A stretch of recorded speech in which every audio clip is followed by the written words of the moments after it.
Hi, I'm Dr. Rob Rozbruch from the Hospital for Special Surgery, and what we're going to do today is talk about complex ankle fusion as a technique of limb reconstruction. This is going to be as if I'm speaking to a patient for a preoperative education visit so that you can understand more about the procedure, why we do it, what are the indications, what's the usual routine, and so on and so forth. Well, ankle fusion is an operation that is done when the ankle joint is destroyed. Fusion used to be sort of the mainstay of treatment for all types of ankle arthritis, and that's not really the case anymore. Most of the time, regular ankle arthritis or routine ankle arthritis is going to be managed with other modalities. But there is a place, and in a very important place, for complex ankle fusion, and it's usually in the setting of a very severe ankle deformity that is associated with advanced arthritis of the ankle, or in a situation where there's an infection in the ankle that is related to a previous trauma. Oftentimes there'll be bone loss in the ankle area, such as a patient who has a failed pilon fracture. An infection may have developed that has led to infection in the bone and bone loss. These become more problematic and much more complicated problems to deal with, and in many cases they're really limb salvage situations. In order to save the limb and to give the patient a functional limb, what we need to do is stabilize the ankle joint, even in the setting of severe infection or in the setting of bone loss. And that's why it's called complex ankle fusion rather than routine ankle fusion. This is not a simple ankle fusion that is done with a couple of screws. This is an ankle fusion that is typically done with one of two major techniques that we will use. One technique is using a circular external fixator, otherwise known as the LLCRS or Taylor spatial frame. And the second technique that I will use for this is an intramedullary ankle fusion nail that's inserted from the bottom of the foot. So the external fixator is an external device, the rod is an internal fixation device. And those are my two main tools, and I have various indications for one versus the other, which I'm going to go over with you. But I always have both of them available in that type of situation. If there is no infection, if there is good geometry that can be restored after correcting the deformity, and if the subtalar joint is not worth preserving, meaning it's already been damaged, it's already fused, then a intramedullary rod technique is a great technique for this. We correct the deformity, we align everything, we prepare the fusion site, and then we insert the rod from the bottom of the foot. In some cases, even in the presence of infection, we can use a rod because we can coat the rod with antibiotics in a cement mixture that actually coats the surface of the rod. The other technique that's utilized is a circular external fixator, and that is an excellent technique when we're dealing with bone loss. It allows the ability to gradually bring together or close down a bone defect. It's very good when there's a very severe deformity because I can gradually correct the deformity. It allows me to add additional compression at each visit, which is a great enhancement to bone healing. And again, in cases of infection, since there's no internal hardware, it's an excellent tool. Furthermore, in cases where there is bone loss, the fusion and the whole situation is one that results in shortening of the leg. And so the external fixator can actually be used to then lengthen the leg in a different area of the tibia to make up for the leg length discrepancy. So for example, if somebody has a failed pilon fracture, they're missing 1.5 inches of bone in the ankle area, as we do the fusion, it's going to be obligatory to bring the bone together and close down the defect. That will lead to a leg length inequality of about 1.5 inches. Well, we can build a lengthening component to the frame at a different location so that while the ankle fusion is healing, we can lengthen the leg simultaneously and achieve not only salvage of the limb, correction of the deformity, stable ankle joint, but also equal and optimal leg lengths. Patients are typically treated with an anesthetic that is a regional, which means they do not need to have general anesthesia. The usual amount of time for this type of surgery is approximately 3 hours. The surgery has two components. One component is preparing the ankle joint, and that's an open part of the procedure. And the second part of the surgery is the fixation. So during part one, I am correcting the deformity. I am removing any bone that may be infected. I'm optimizing the geometry. And in part two, I'm applying the external fixator, or I am inserting the intramedullary rod, depending on which technique we're going to use. If I can use a rod, meaning if the alignment is such that a rod can be accepted, then that is usually the more simple technique. The external fixator is reserved for more complicated situations. Hospital stay for these procedures is typically anywhere from 3 days to 1 week. Now, what would lead to a patient needing to be in hospital for a week is when there is a concern or when we know that there is an infection in the joint. When there's an infection, we take intraoperative cultures and we wait for those cultures to yield an answer. If there is growth of bacteria, we'll know that, but it'll typically take 4 to 5 days. During that period of time, we get an identification of the bacteria, and we'll also get sensitivities. And with the help of our infectious disease colleagues, we'll know exactly what we are treating.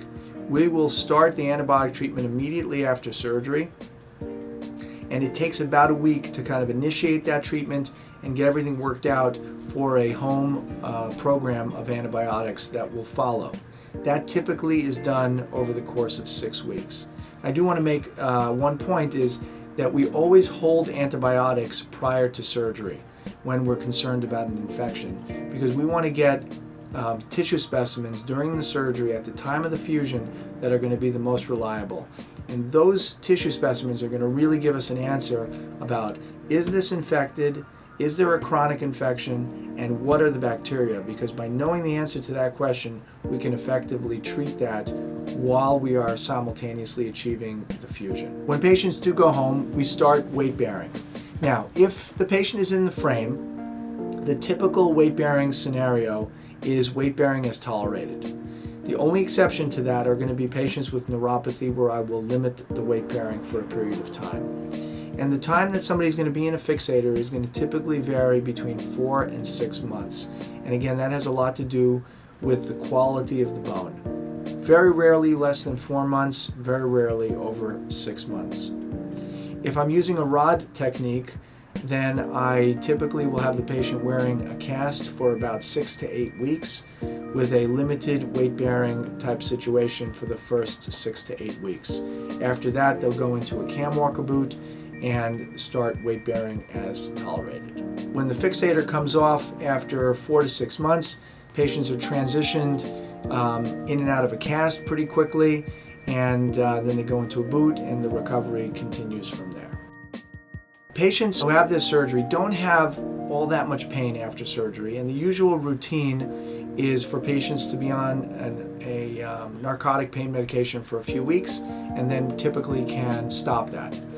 If somebody is on antibiotics because there is a chronic infection in the ankle, that is typically done after 6 weeks.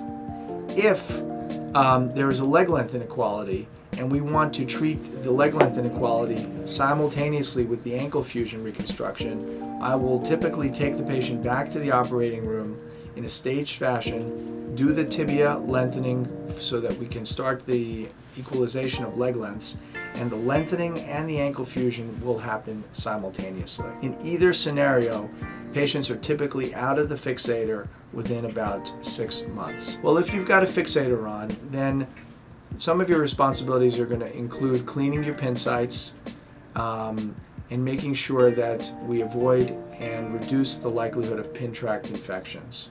We teach you how to do that, and that's something that's going to be necessary on a daily basis. You can shower daily. You can go into a chlorinated swimming pool. If a superficial pin infection occurs, you let us know about it. We typically will put you on an oral antibiotic for about 10 days, and that usually takes care of the situation. If there is deformity that is being gradually corrected, the other responsibility is going to include making adjustments of your fixator so that you can gradually correct the deformity. Sometimes this is necessary, sometimes it is not. It depends on the individual situation. Your responsibilities will include follow-up visits with me on a regular basis so we can monitor the frame, monitor the pin sites, and monitor the bone healing. If you are being treated with an ankle fusion rod, then your responsibilities are going to include limited weight bearing for the first several weeks after the surgery. And following that, we get you out of the cast and start a weight bearing routine in a cam walker boot.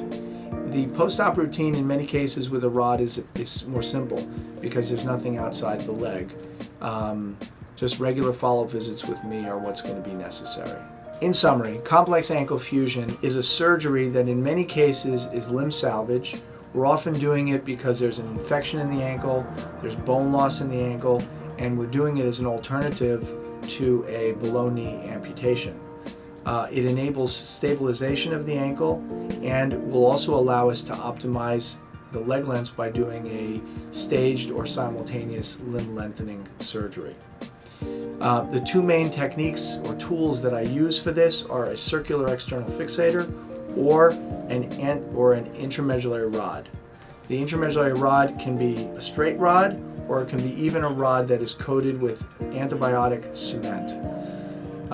With these tools and techniques, we've been extremely successful in achieving a stable and painless ankle fusion for patients who would otherwise often need amputation.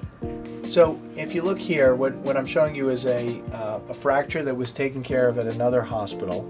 This was the initial stabilization, and that was converted to this for this complex pilon fracture. You can see this is the articular surface of the tibia that's been severely damaged.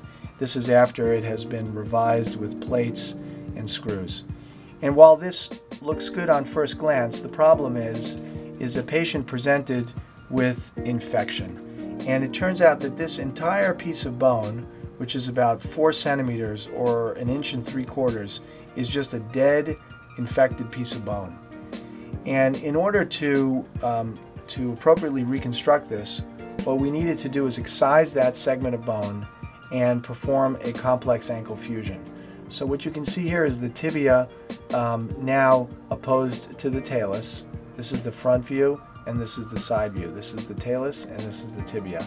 And you're seeing an external fixator in place. Now this is the bottom part of the fixator that's stabilizing the ankle. And then what we've done here is we've added another part to the fixator so that we are lengthening the top part of the tibia. So that's the ankle fusion. That's the tibia lengthening. And that's happening at the same time. Ankle fusion and tibia lengthening to make up for the 4 centimeters of bone loss. Now what you can see here in follow-up is it is all healed. The ankle fusion is solid and the tibia is solid. And this is the 4 centimeters of new bone that we grew in the top part of the tibia to compensate for the dead, infected bone that we needed to remove down below. This shows you that even after an ankle fusion, patients can really maintain an active lifestyle. And you can see that here with his skiing and with his mountain climbing.